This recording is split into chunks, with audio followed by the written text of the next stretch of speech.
Hello दोस्तों, GMD study point पर आप सबों का स्वागत है। आज का ये वीडियो 10th क्लास मैथ का पहला चैप्टर है। पहला चैप्टर में हम लोग पढ़ेंगे वास्तविक संख्या। कौन सा संख्या? वास्तविक संख्या, जिसे इंग्लिश में रियल नंबर भी बोलते हैं।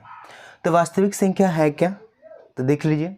तो वास्तविक संख्या है परिमेय संख्या तथा अपरिमेय संख्या के संग्रह को वास्तविक संख्या कहते हैं। अपरिमेय संख्या और अपरिमेय संख्या आप लोग जानते ही हैं।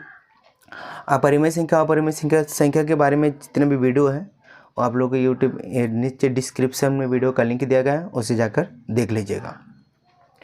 तो वास्तविक संख्या में हम लोग पढ़ेंगे यूक्लिड विभाजन परिमेयिका द्वारा कुछ क्वेश्चन को हम लोग सॉल्व करेंगे। तो यहाँ पर सबसे पहले आता है यूक्लिड विभाजन परिमेयिका है क्या? यूक्लिड विभाजन परिमेयिका।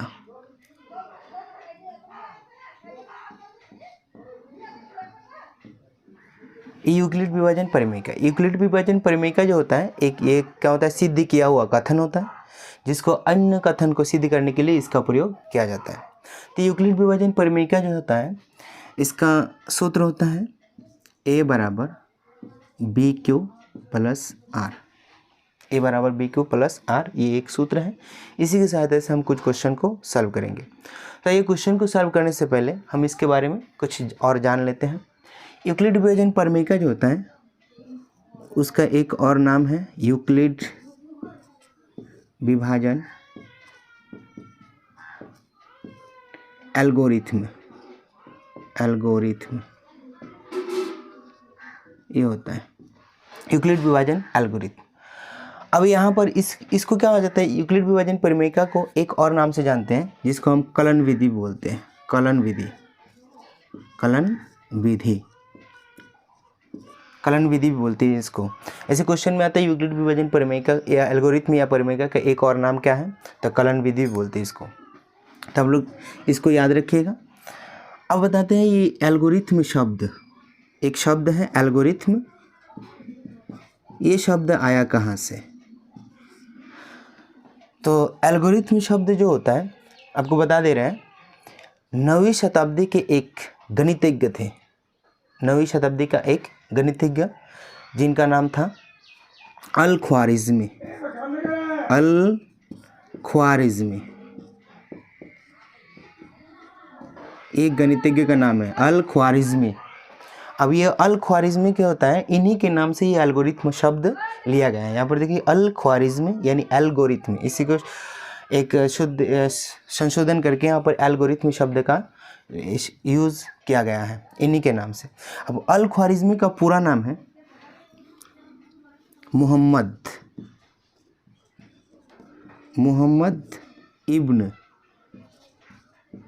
इब्न मूसा अल ख्वारिज़मी। अल ख्वारिज़मी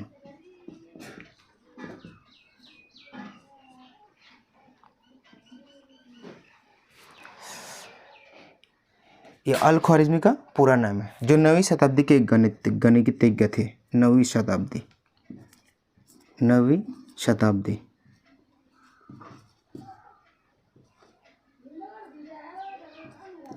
नौवीं शताब्दी का एक गणितज्ञ थे ये मोहम्मद इब्न मूसा अल ख्वारिज़मी। और बता दी इन्हीं के एक लिखा हुआ किताब से जो अलजेब्रा जो होता है, अलजेब्रा, ये अलजेब्रा शब्द इन्हीं के लिखे हुए एक किताब से लिया गया है, अलजेब्रा भी। तो ये होता है यूक्लिड विभाजन परिमेयिका। इनका जो फर्स्ट चैप्टर का ये कुछ परिचय है, तो आप लोग इसका देख लीजिएगा, याद कर लीजिएगा। एल्गोरिथम शब्द अल ख्वारिज़मी के नाम से लिया गया है। अल ख्वारिज़मी का पूरा नाम है मोहम्मद इब्न मूसा अल ख्वारिज़मी, जो 9वीं शताब्दी के एक गणितज्ञ थे। अब मेन टॉपिक पे आते हैं। ए बराबर बी क्यू प्लस आर। ए बराबर बी क्यू प्लस आर है क्या?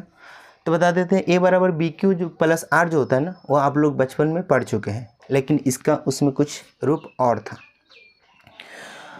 तो आप लोग बचपन में पढ़े होंगे भाग का जांच, यानी भाग करने का एक नियम होता है। जैसे हम किसी संख्या को भाग देते हैं, जैसे 5 से हम भाग दे दिए 24 को, इसको भाग देते हैं तो 5 चौका क्या होता है? 20। अब इसको घटाएंगे तो शेषफल आएगा। यहाँ पर होता है 4 संख्या, देख लीजिए 4 है, यहाँ पर भी 4, 24 है, यहाँ पर 5 है। अब इसको एक अलग अलग नाम से हम लोग जानते हैं। तो इसको यहाँ पर इसको जो बोला जाता है भाजक, क्या बोला जाता है? भाजक। यहाँ पर जो संख्या होता है, जिस संख्या से किसी संख्या को भाग दिया जाता है उस संख्या को बोलते हैं भाजक, और जिस संख्या को भाग दिया जाता है उसको बोला जाता है भाज्य, यानी ये भाग होने वाला है, इसको बोला जाता है भाग्य।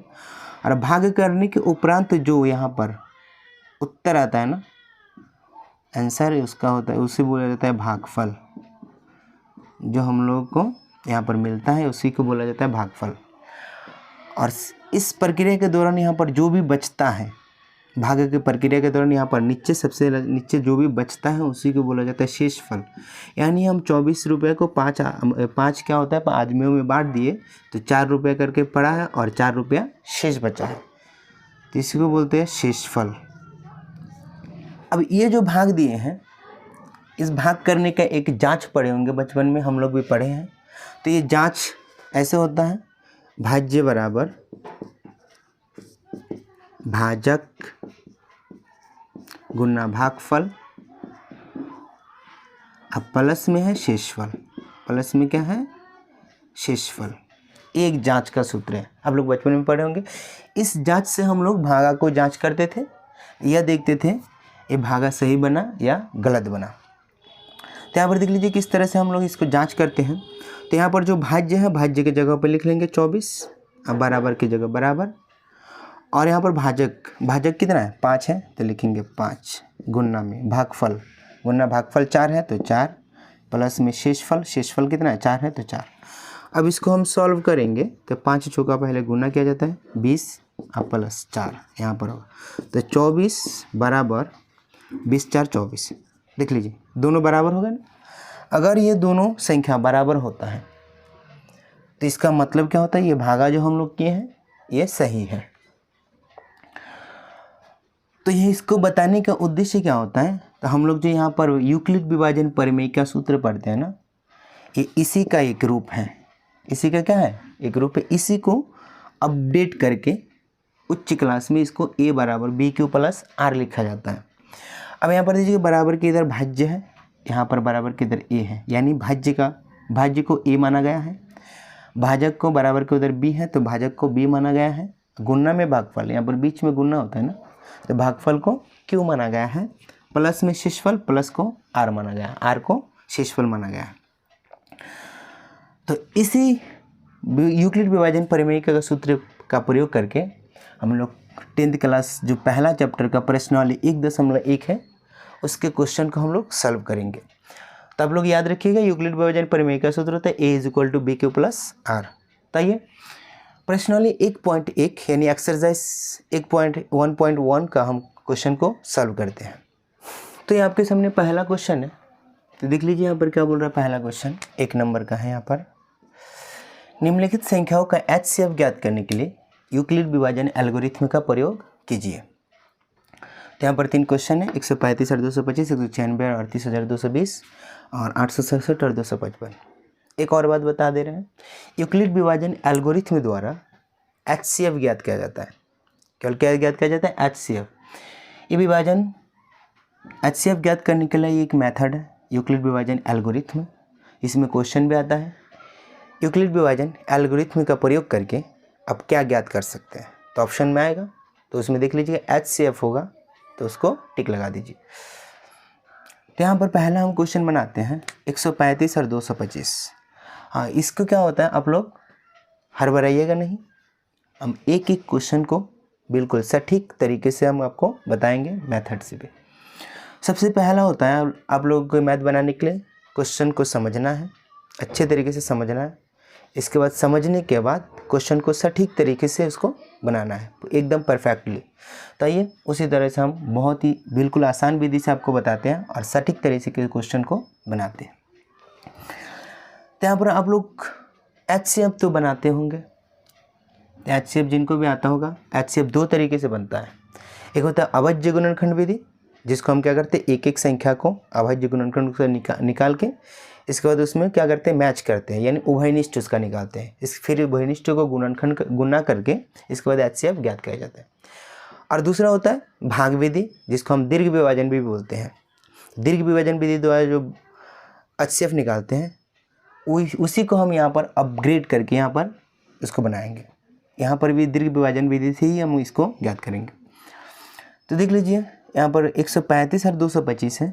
इसको हम सबसे पहले क्या करेंगे, यहाँ पर जो बड़ा संख्या होता है, दिया गया संख्या में जो बड़ा संख्या होता है उसका मान होता है a बराबर यहाँ पर 225 है और b बराबर यहाँ पर कितना है, 135 है। तो पहला क्वेश्चन हम बनाते हैं। तो सबसे पहले यूक्लिड विभाजन एल्गोरिथम लिख लेते हैं। यूक्लिड विभाजन एल्गोरिथम, यूक्लिड विभाजन एल्गोरिथम यहाँ पर लिख लेते हैं a बराबर BQ प्लस R। ये हो गया है। अब देख लीजिए यहाँ पर 225 है तो ये a का मान है और 135 है तो b का मान है, और q और r आपको निकालना है। तो इस विधि से हम लोग इसको बनाएंगे। तो a का मान यहाँ पर 225 लिख लेंगे और बराबर की जगह बराबर, b का मान यहाँ पर 135 लिख लेंगे। अब q का मान कहाँ से आएगा, तो इसको हम क्या करेंगे, दीर्घ यानी भाग विधि यहाँ पर करेंगे HCF करने के लिए, भाग करेंगे। तो 135 से 225 में क्या करना है, भाग लगाना है। जो छोटा होता है उसको बाहर, जो बड़ा होता है उसको अंदर, यानी छोटी संख्या से बड़ी संख्या में भाग लगाना है। तो लगाइए कितना बार में आएगा, 2 बार में 270 जाएगा, 1 बार में आएगा तो कितना हो जाएगा 135, और घटेगा तो कितना आएगा, तो 0 यहाँ पर आएगा, 12 से 3 घटेगा तो 9, 90। तो यहाँ पर देख लीजिए, यहाँ पर बोले थे ना ये a का मान है, ये b का मान है, यहाँ पर ये q का मान है, ये r का मान है। कितना किसका मान है, r का मान। तो यहाँ पर देख लीजिए, तो a का मान तो है 225, b का मान 135 है, और यहाँ पर देख लीजिए q का मान कितना है, 1। तो यहाँ पर लिख लीजिएगा गुणा में 1, ये हो गया। अब प्लस में ये है r का मान कितना है, 90। तो प्लस में r का मान लिख लीजिएगा 90।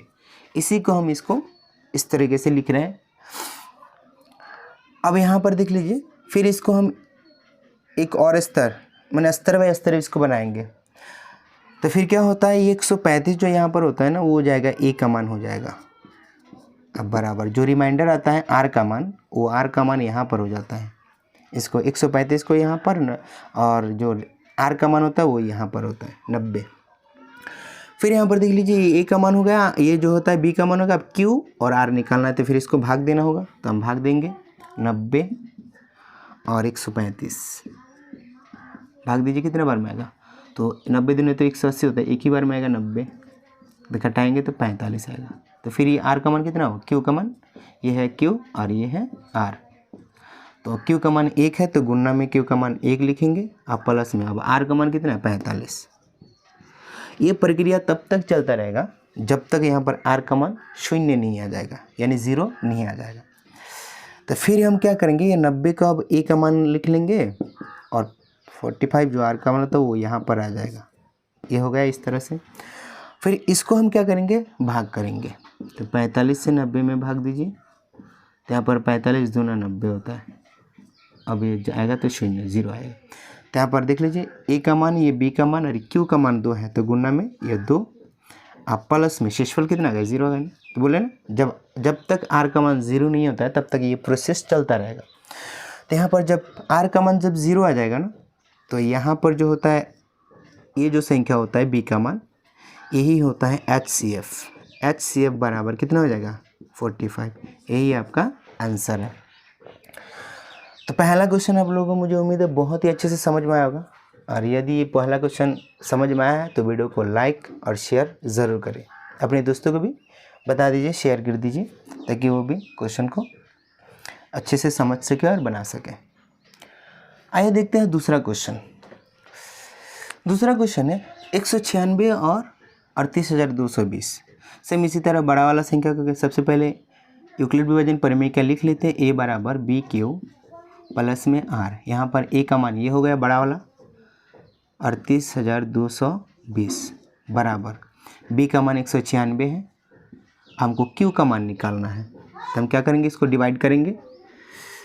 तो 196 और यहाँ पर 38,220 कितना बार में जाएगा, तो इसको डिवाइड कर लेते हैं। सबसे पहले कितना शेषफल आता है, तो यहाँ पर एक बार में 2 बार में जाएंगे तो 2 से 2 4 से, यानी यहाँ पर एक ही बार लगेगा 196।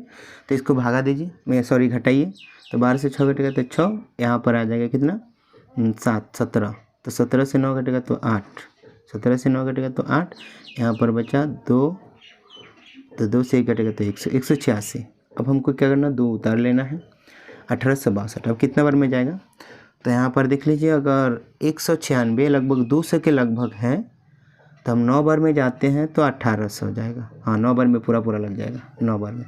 9 छक 54 का 4, 9 ने 81 और 5 कितना होता है 86, 6 9 एकम 9, 9 और 8 17, 1764 होता है।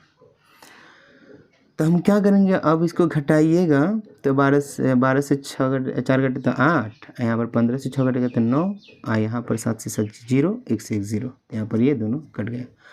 अब यहाँ पर उतारेंगे 0, 980। अब कितना बार में जाएगा देखते हैं।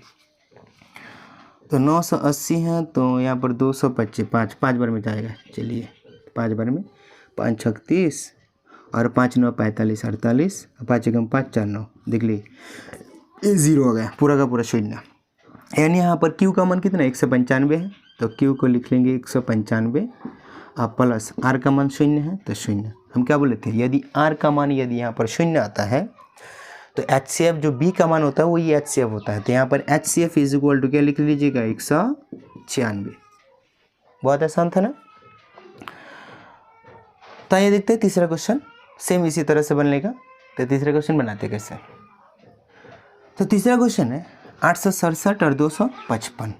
तो यहाँ पर भी क्या लगेगा, वही method, A is equal to b q plus r, ये यूक्लिड विभाजन परिमेय है।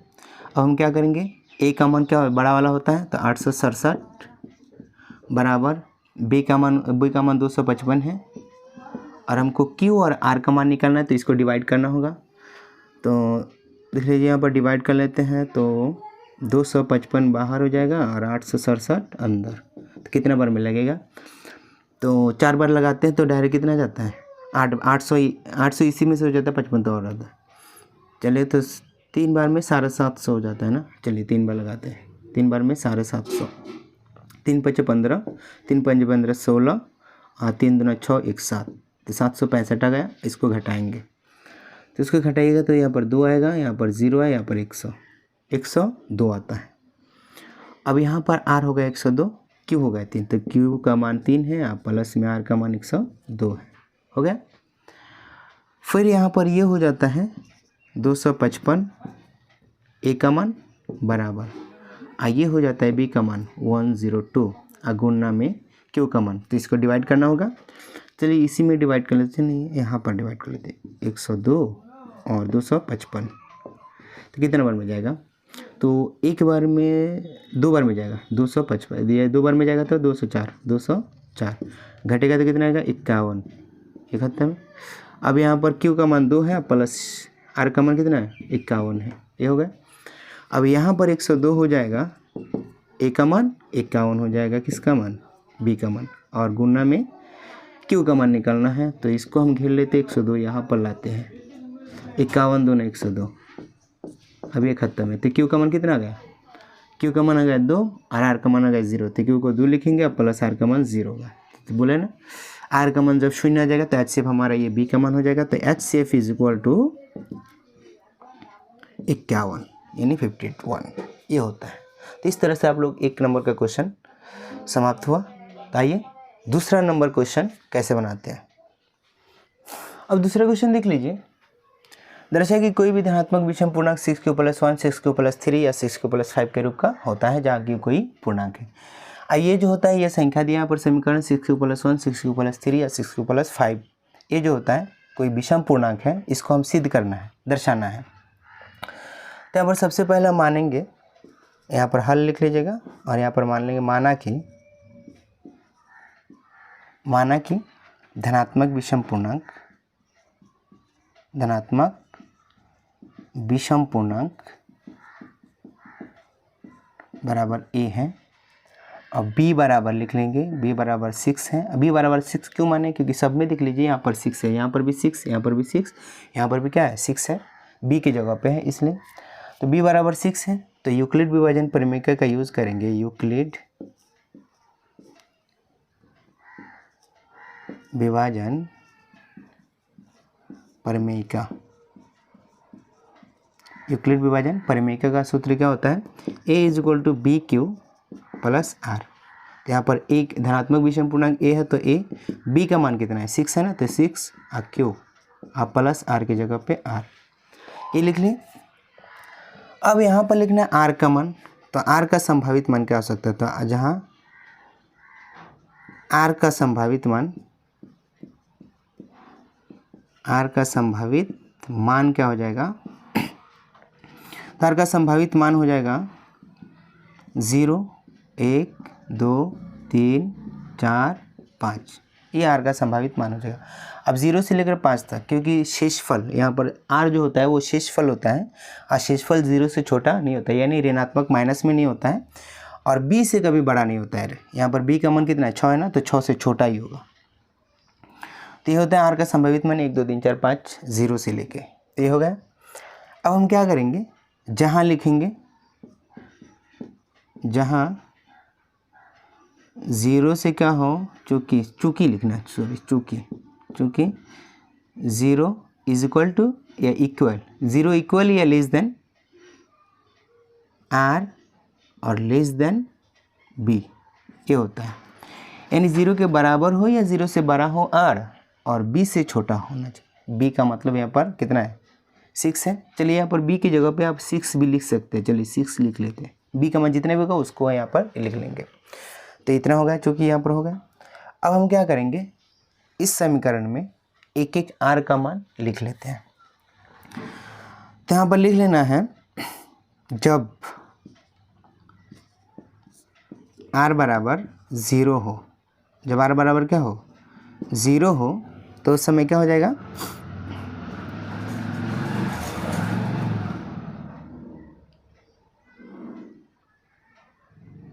तो उस समय क्या हो जाएगा, a is equal to 6q plus r का मान कितना होना चाहिए 0, तो ये 0 लिख लिए। तो इसमें हो जाएगा a बराबर 6q, 0 को जोड़ेंगे नहीं।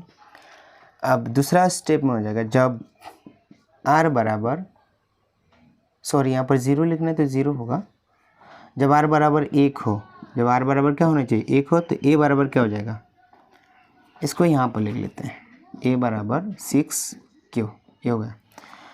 जब r बराबर 1 हो तो 6q प्लस r का मान क्या हो जाएगा 1, यहाँ पर क्या हो जाएगा 1, क्योंकि यहाँ पर r की जगह पे 1 बैठाना है।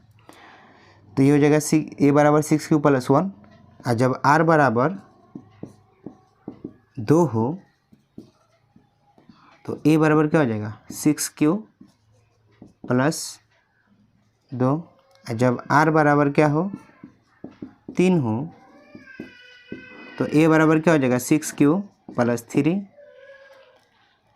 फिर यहाँ से लिखते हैं, इसको तो आप लोग लिख लेंगे, नोट कर लीजिए आप जिसको भी नहीं आता है, क्योंकि इसको हम मिटाने वाले जगह कम हो गया। तो चलिए यहाँ पर इसको मिटा दिए। जब r बराबर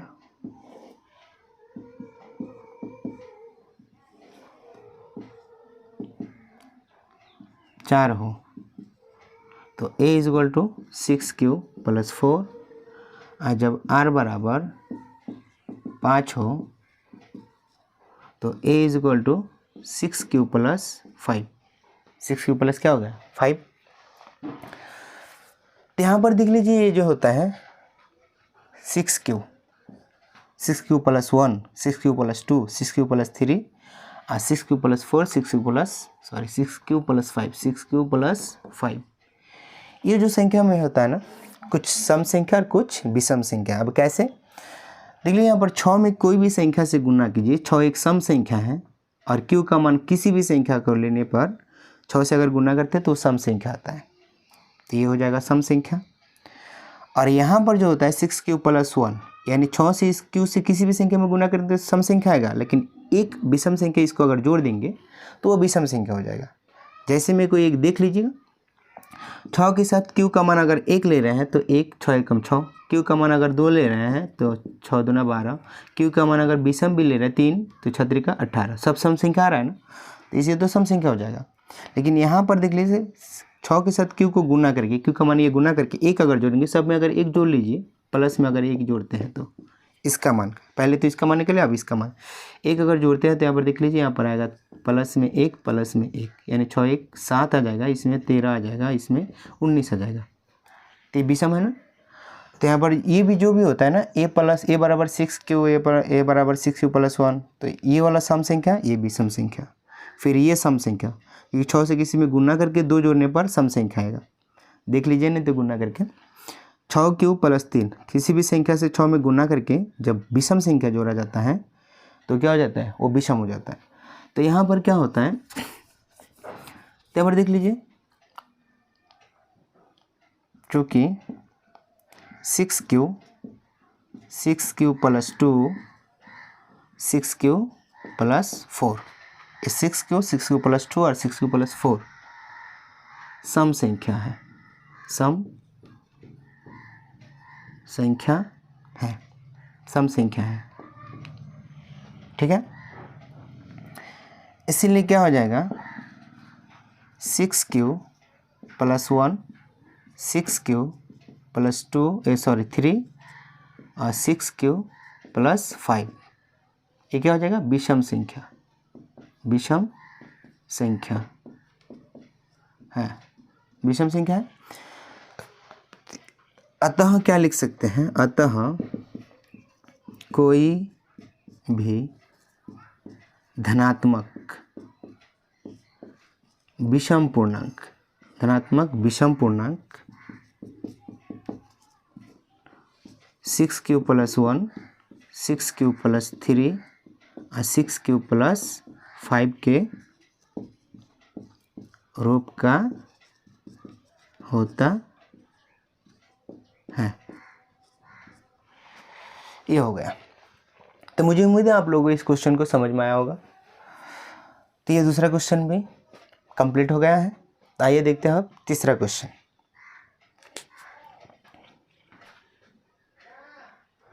तो ये तीसरा क्वेश्चन आपके सामने है। किसी परेड में 6 से 16 सदस्यों वाली एक सेना आर्मी की टुकड़ी को 32 सदस्यों वाले एक आर्मी के बैंड के पीछे मार्च करना है।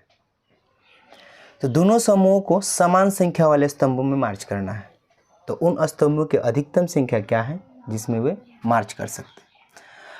अब देख लीजिए, आर्मी की सेना के सदस्यों की संख्या है 616 और 32 सदस्यों वाले एक आर्मी बैंड है, यानी आर्मी बैंड वाले सदस्यों की संख्या है 32 और दोनों को बराबर बराबर एक स्तंभ में क्या करना है, मार्च करना है। तो उन स्तंभों की संख्या ज्ञात करना है जिनमें इनकी भी संख्या बराबर हो और इनकी भी संख्या क्या हो, बराबर हो। माने हर स्तंभ में इनकी संख्या बराबर हो और इनकी भी संख्या हर स्तंभ में बराबर बराबर आना चाहिए। तो यहाँ पर इसको हम यूक्लिड विभाजन प्रमेय के यूज़ करके हम क्या करेंगे, इसका क्वेश्चन को सॉल्व करेंगे। तो सबसे पहले यहाँ पर जो बड़ा संख्या है ये आर्मी की 616 ना, तो यहाँ पर ए का मान लिख लेंगे। तो यहाँ पर क्या होता है, ए बराबर हो जाएगा 616, कितना हो जाएगा 616, ए बराबर है। और यहाँ पर 32 जो होता है वो बी बराबर हो जाएगा। तो बी बराबर क्या हो जाएगा 32, बी बराबर क्या हो जाएगा 32। हमको निकालना स्तंभों की संख्या। तो स्तंभों की संख्या को निकालने के लिए हम यूक्लिड विभाजन प्रमेय का यूज़ करके हम HCF निकालेंगे। तो लिखना है यूक्लिड विभाजन प्रमेय का,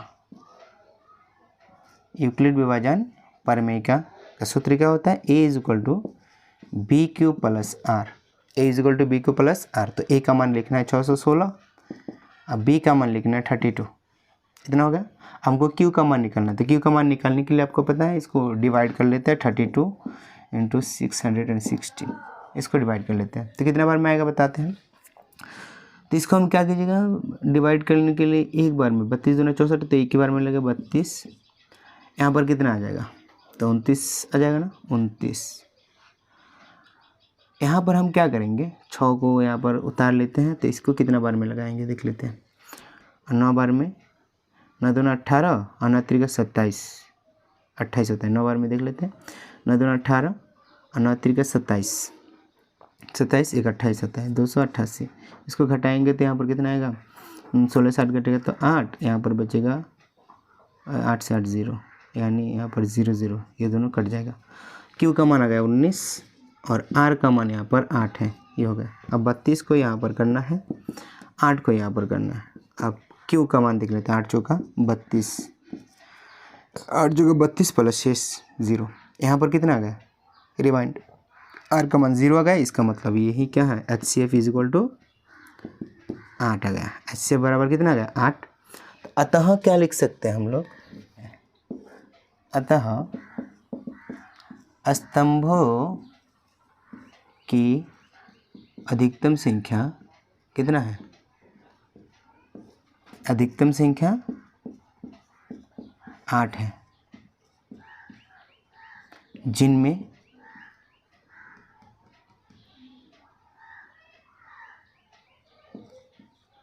जिनमें वे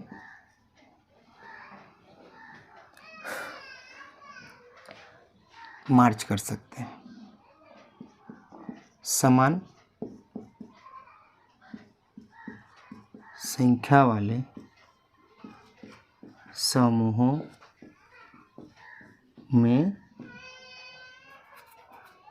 मार्च कर सकते हैं, मार्च कर सकते हैं। यानी हम क्या करेंगे, 8 ऐसा स्तंभ बनाएंगे जिसमें 616 सदस्यों को 8 भाग कर दीजिए और 32 को भी 8 भाग कर दीजिए। तो प्रत्येक क्या होता है, प्रत्येक स्तंभ में 616 को 8 भाग करेंगे तो कितना आ जाएगा, 8 सत्ते 56। इसको भाग करके देख लीजिए, समझा देते हैं। 8 सत्ते कितना होता है, सॉरी 8 से भाग देते हैं, 8 सत्ते 616, 8 सत्ते 56 और यहाँ पर आ जाएगा 5 6, फिर 8 सत्ते 56, 71 में। तो यहाँ पर प्रत्येक स्तंभ में इन लोगों की संख्या आ जाएगा 77 और इन लोगों की संख्या आ जाएगी, यानी बैंड वाले की संख्या क्या आ जाएगा, 4।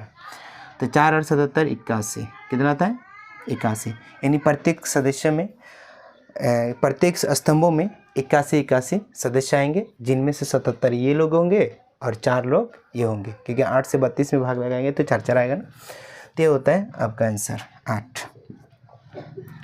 तो ये चौथा क्वेश्चन देखते हैं। यूक्लिड विभाजन प्रमेय का प्रयोग करके दर्शाए कि किसी धनात्मक पूर्णांक का वर्ग किसी पूर्णांक m के लिए, यहाँ पर जो m के लिए होता है 3m या 3m+1 के रूप का होता है। तो किसी धनात्मक पूर्णांक का यदि वर्ग m के लिए 3m+3m+1 के रूप का होता है तो उसको सिद्ध करना है। तो सबसे पहले वो भी यूक्लिड विभाजन प्रमेय का यूज़ करना है। तो सबसे पहले हम मानेंगे, यहाँ पर लिखेंगे हल। माना कि a एक पूर्णांक है, एक धनात्मक पूर्णांक है। कौन सा पूर्णांक है, धनात्मक पूर्णांक है। अब b बराबर क्या मानेंगे, तो b बराबर मानना है, यहाँ पर 3 है ना, तो 3 मानेंगे। b बराबर क्या मानना है, 3। तो पर यूक्लिड विभाजन प्रमेय क्या क्या कहलाता है, यूक्लिड विभाजन प्रमेय क्या, यूक्लिड विभाजन प्रमेय का क्या है, a is equal to b q plus r, a is equal to b q plus r. तो यहाँ पर a बराबर क्या हो जाएगा, b का मान 3 है तो 3q प्लस आर। यहाँ पर r का मान मानना है, तो r इज इक्वल टू क्या हो जाएगा,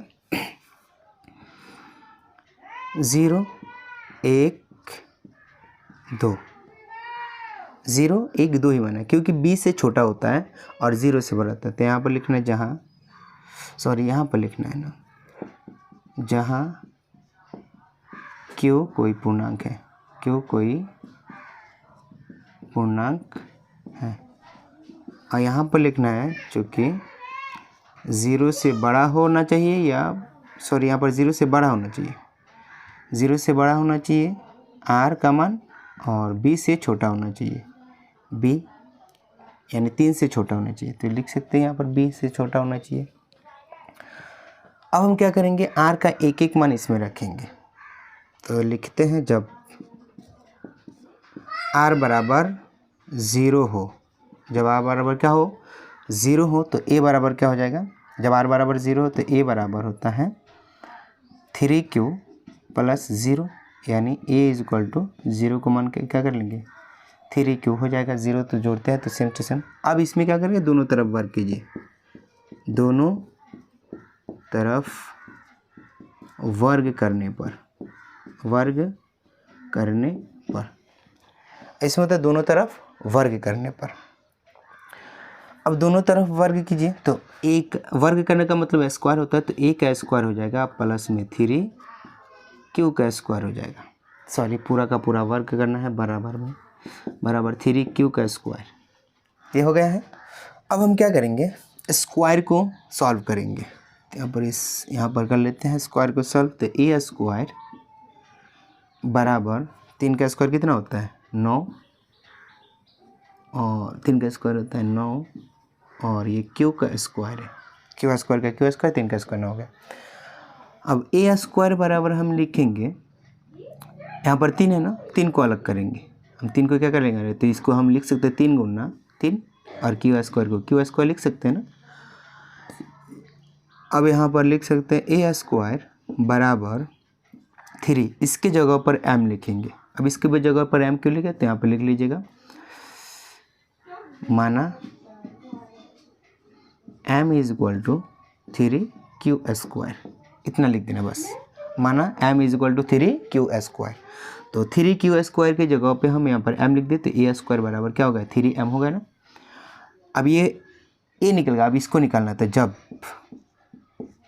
r बराबर, जब r बराबर क्या हो 2 हो, सॉरी 1 हो, जब r बराबर 1 हो तो a बराबर क्या होता है 3q प्लस 1, इसी में रखेंगे।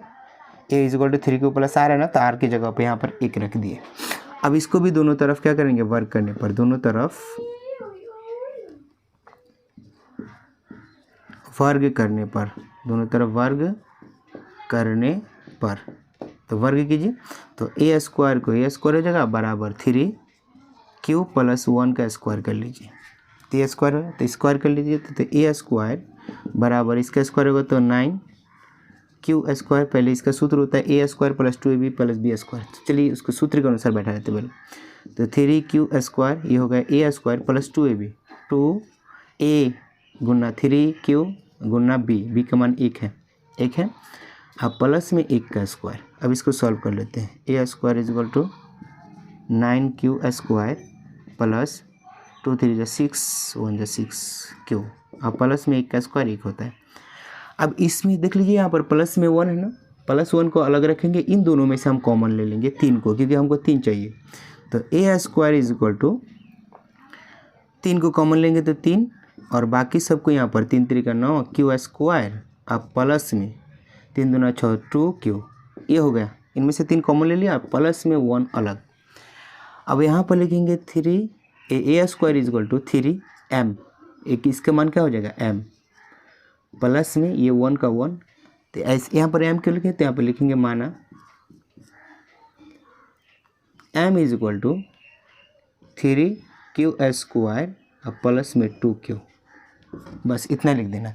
3q स्क्वायर प्लस 2q को यदि m मानेंगे तो 3q स्क्वायर प्लस 2q की जगह पे m लिखेंगे तो 3m प्लस 1। अब यहाँ पर बोला गया है किसी पूर्णांक m के लिए 3m प्लस 1 के रूप का होता है किसका वर्ग, किसी धनात्मक पूर्णांक का वर्ग। यहाँ पर धनात्मक पूर्णांक ये हो गया, इसका वर्ग इसके रूप का होता है, इसका वर्ग इसके रूप का होता है, तो हो गया है। तब इसको यहाँ पर लिख देना, अतः किसी धनात्मक पूर्णांक का वर्ग किसी पूर्णांक m के लिए 3m या 3m प्लस 1 के रूप का होता है। अतः किसी धनात्मक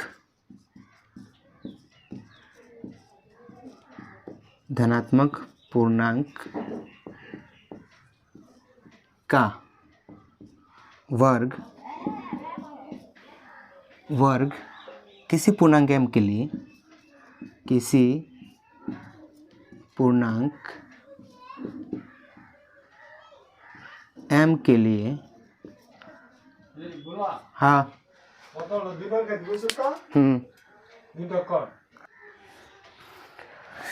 किसी पूर्णांक के का होगा वर्ग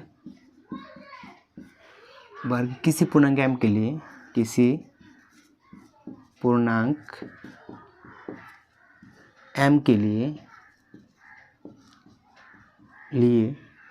3m या 3m प्लस 1 के रूप का होता है, 1 के रूप का होता है, बस होता है, इतना सा लिख लीजिएगा। तो ये आप लोगों को बहुत ही सटीक तरीके से और आसानी से आप लोग को ये क्वेश्चन को बना दिए हैं।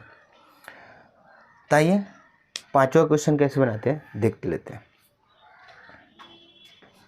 5वां क्वेश्चन कह रहा है यूक्लिड विभाजन परिमेय का प्रयोग करके दर्शाइए कि किसी धनात्मक पूर्णांक का घन 9m प्लस 1 9m प्लस 8 के रूप का होता है। तो इसको सेम इससे चौथा नंबर क्वेश्चन जैसे बनेगा, उसमें हम वर्ग किए थे, अब इसमें हम घन करेंगे, घन का मतलब क्यूब। तो देख लीजिए इसको हम कैसे बनाते हैं। सबसे पहले उसी तरह मानना होगा, माना कि a एक धनात्मक पूर्णांक है, धनात्मक पूर्णांक है। अब b बराबर क्या मानेंगे, b बराबर मानेंगे 9, b बराबर क्या मानेंगे 9, क्योंकि यहाँ पर 9 है, तो ये 9 हो गया। अब यूक्लिड विभाजन प्रमेय का, यूक्लिड विभाजन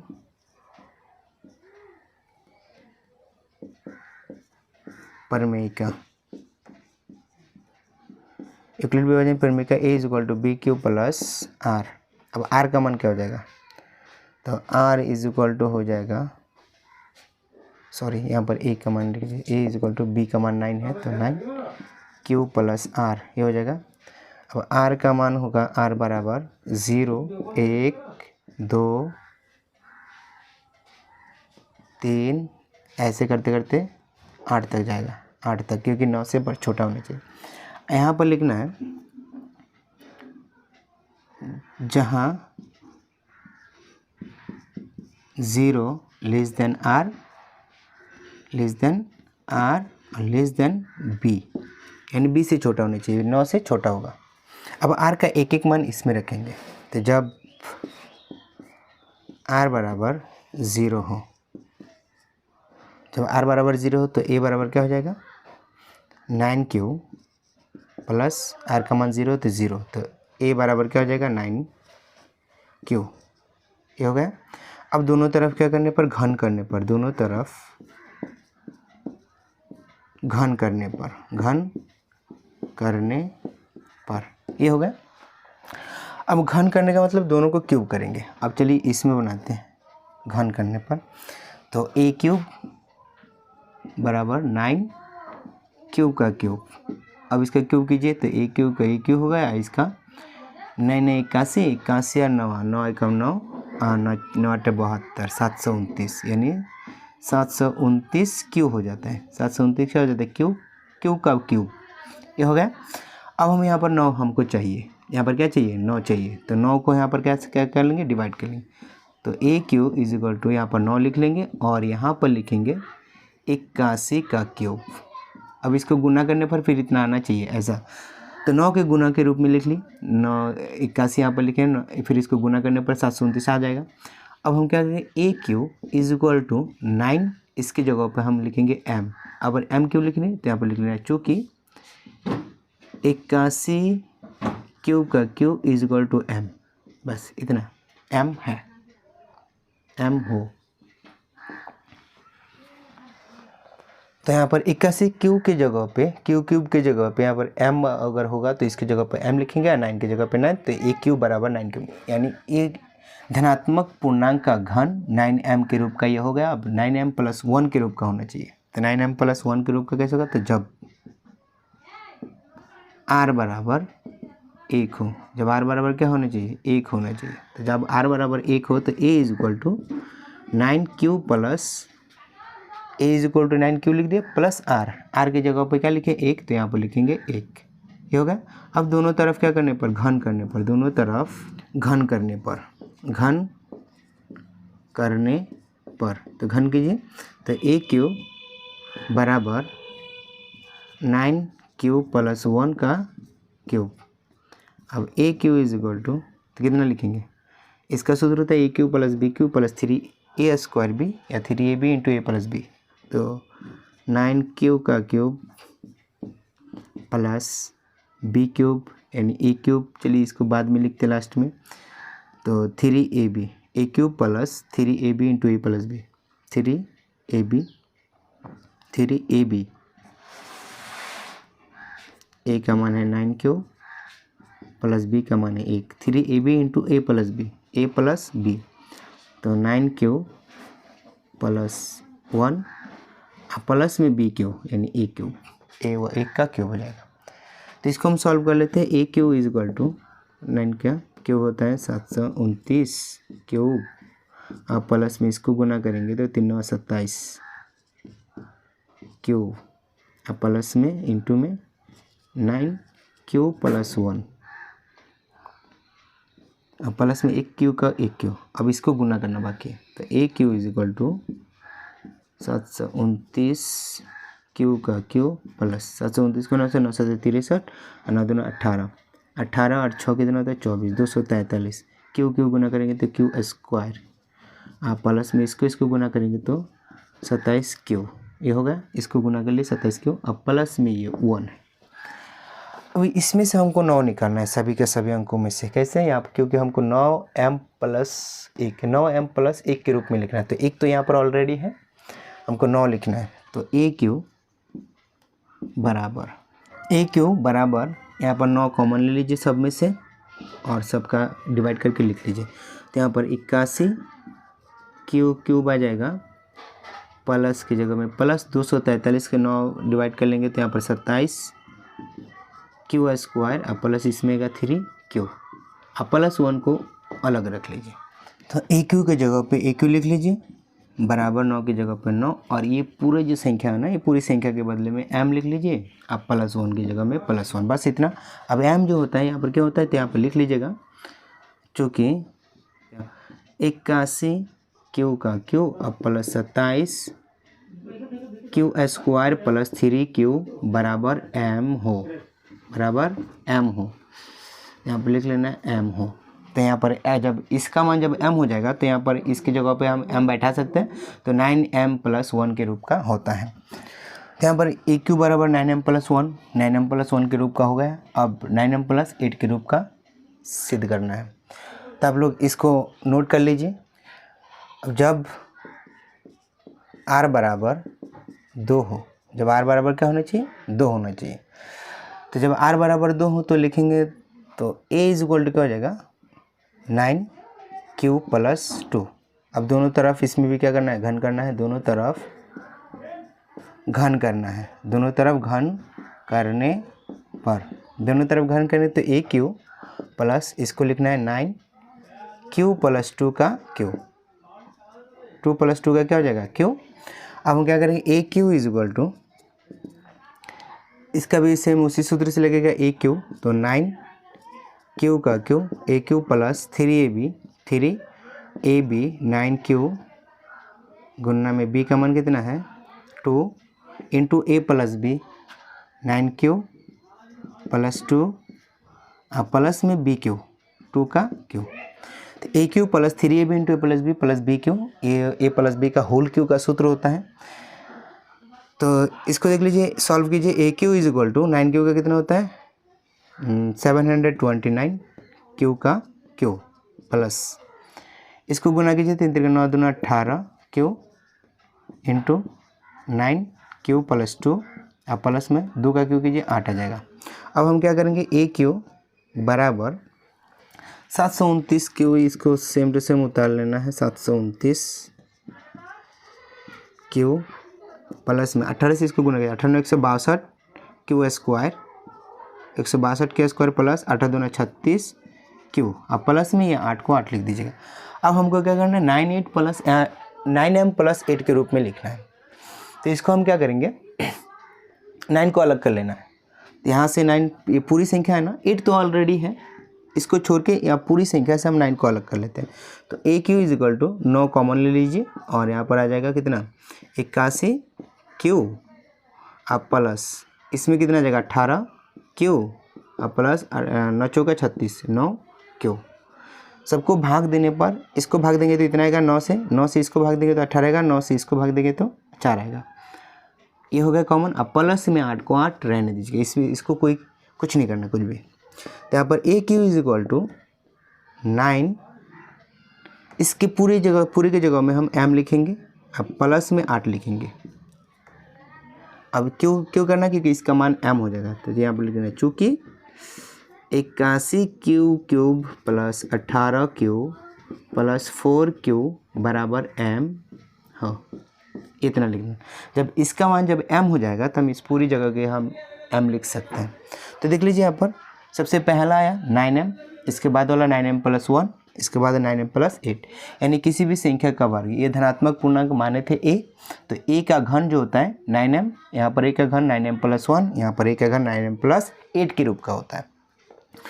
तो लिख लेना अतः कोई धनात्मक पूर्णांक